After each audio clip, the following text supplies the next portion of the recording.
I ask this question because I understand there are certain things in sports that are completely and totally unexplainable.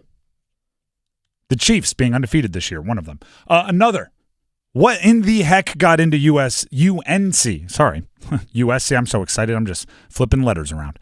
UNC. Specifically, what in the heck got into UNC's pass rush this weekend? I don't even know if I recognize the team that played this weekend for UNC. I recognize some players. Omarion Hampton looked like Omarion Hampton, right? Some of the offensive line looked like some of the offensive line. We've seen J.J. Jones be good before. He was great this weekend. Jacoby Criswell was really good. Nate McCollum and Copenhaver were dependable in their roles as the number 2 and 3 option in the pass game. But that was the first time we saw all of them show up at the same time. So credit to UNC for coming out of the bye week ready to play. They had their studs ready to play. Matter of fact, Mack Brown called it the best win since their season opener, which had a whole bunch of adversity and was a win over a Big Ten team on the road. Here's Mack Brown. I've said all along this is a team that I thought would keep getting better, and we showed that Saturday.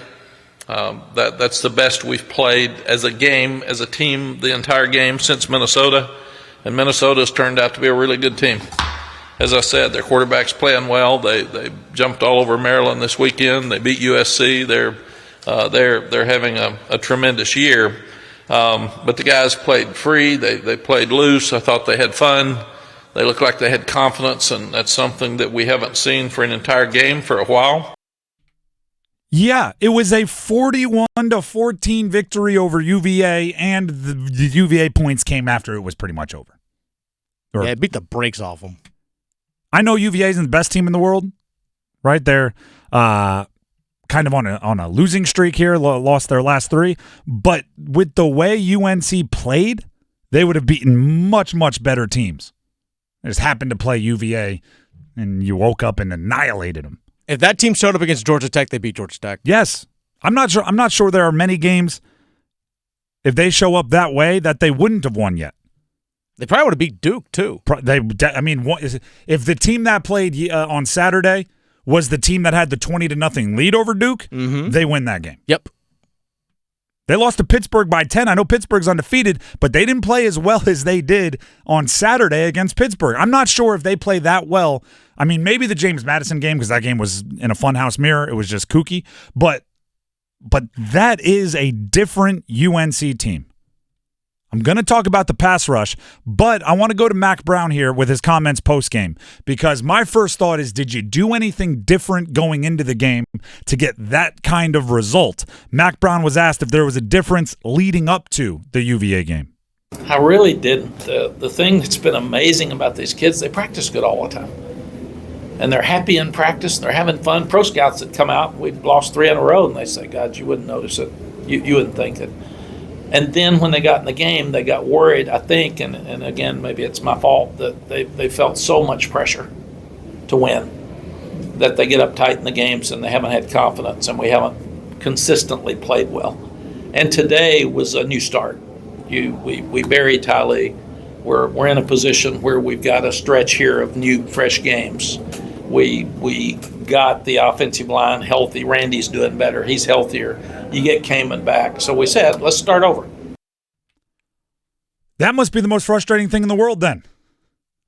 To say nothing was different, the team practices just as hard, everything is the same. You go into some games and it's what the last 4 weeks have been. You go into another game and it's what Saturday was, and you're just, I'm the most confused coach in the world. Nothing was different.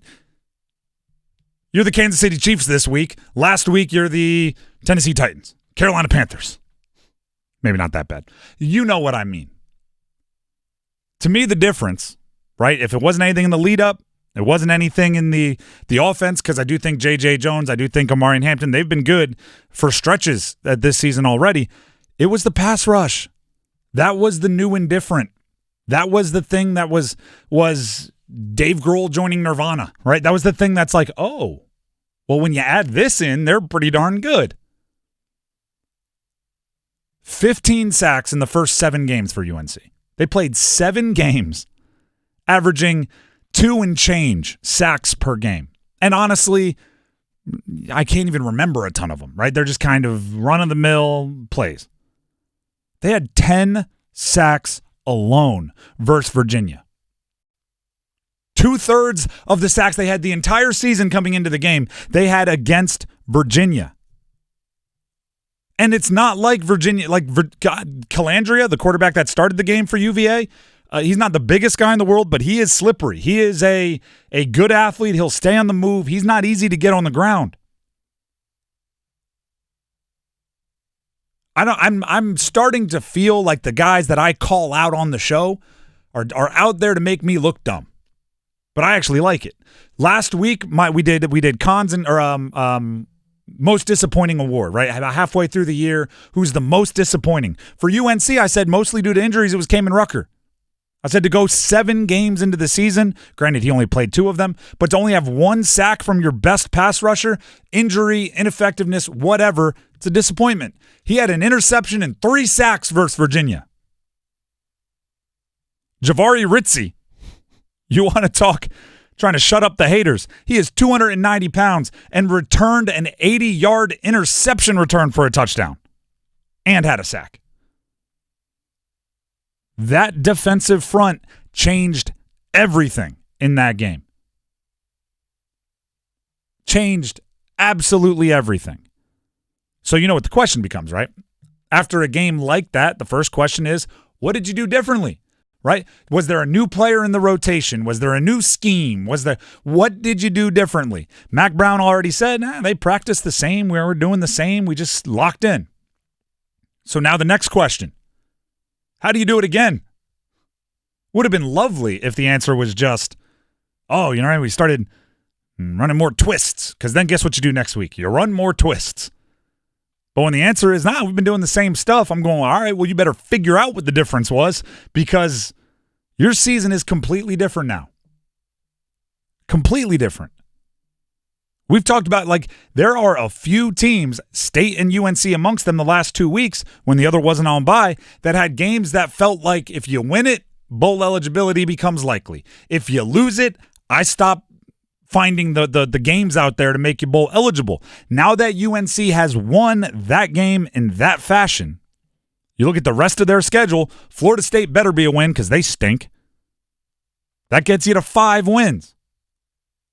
Now you have 3 more games, Wake Forest, BC, NC State. You win one of them, you're bowl eligible. That's where you are now. Your season is different. But only if you can figure out what the heck happened against Virginia and how to replicate it. I'm going to use one of Dennis's favorite phrases. What's that? Anyone can have a good moment. Oh, yeah. Can you do it consistently? That's UNC's new task. We know it's in there. We know it's in your genes, DNA, it's in there somewhere. Rush the passer like that, everything changes. And then you can stay committed to Omarion Hampton in the run game. And then all of a sudden the pass isn't so obvious. So now Jacoby Criswell can have the advantages he needs to be an effective quarterback in the NCAA, in the ACC. That's what it all comes down to. I hate to use the phrase, but I'm going to. Complementary football. When the defense does that, the offense can unlock the parts that they are best at. They can stay an Omarion Hampton-based offense. Which, by the way, I said they should do even if they fall behind a little bit. But, I understand the logic if you want to keep slinging it.